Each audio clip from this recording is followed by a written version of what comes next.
اصولهای معمول فوتبال خیلی سازگار است و هر دو دسته اگرچه صفت و سطح آمادگی را در مرحله اکنون دیوید ماموتو ضربه زد گل ماموتو دیوید این بازیگری سابق دسته روشن است و در واقع امروزه دیوید ماموتو از مسافه خیلی دور تقریبا 32 متر ضربه زد و حساب را کشود 0-1 و بازی جریان دارد. کاپیتانی دسته حسن رستموف خود به توی پیش حرکت میکند. توپ را به سلمان تیتی حسن رستموف اکنون جمشید اسماعیلوف از مسافه دور ضربه میزند. انا اکنون جمشید ماهرانه ضربه قوی کمی بلندتر است تیر دروازه از میدان بیرون برآمد. فتح‌الله به سوی پیش چون همیشه باز در همین خطی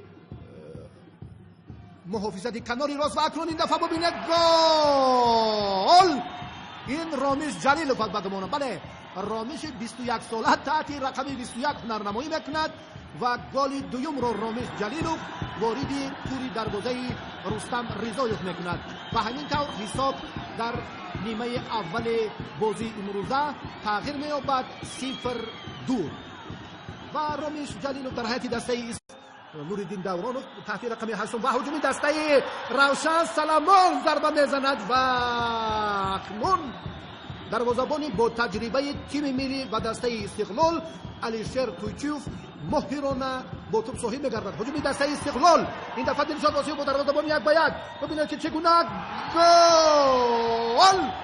گل سوم وارد دروازه دسته روشن میگردد. کاپیتان دسته دلشاد واسیوف در بازی امروزه کنون 2 دفعه مراتبه سوم و نهایت توانستی آزادانه با دروازه‌بان 1-1 و اکنون این نشاط و شادی مخلصان دسته استقلال است.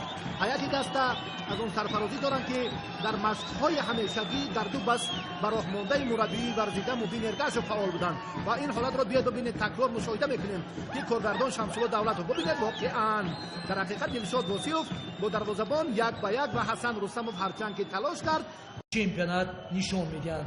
بالا هجومی صاحبان میدان بهترین امکانات برای رقم 12 ببینید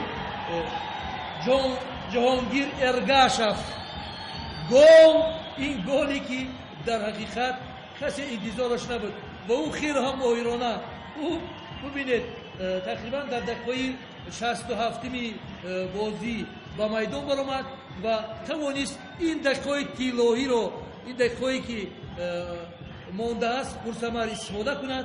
ببینید در حقیقت هم جوانان این نیروی 8 دقیقه وقت مانده است. نتیجه بازی 0-4 به فایده فوتبال بازانی دسته استقلالی شهر دوشنبه. بار دیگر تکرار میکنیم که توپا را دیوید ماموتو در دقیقه 6 رامیش جلیلوف در دقیقه 25 و اینجا باز یک توپ دیگر واردی دروازه میگردد و این توپ رو فوتبال بازانی دسته روشن شاید به خطاگیر راه دادند. به هر صورت این توپ وارد بله خودی فوتبال بازانی دسته روشن مثل به خطاگیر راه دادند و به هر صورت توپ وارد میدان شد و اینجا یکی از بازیگران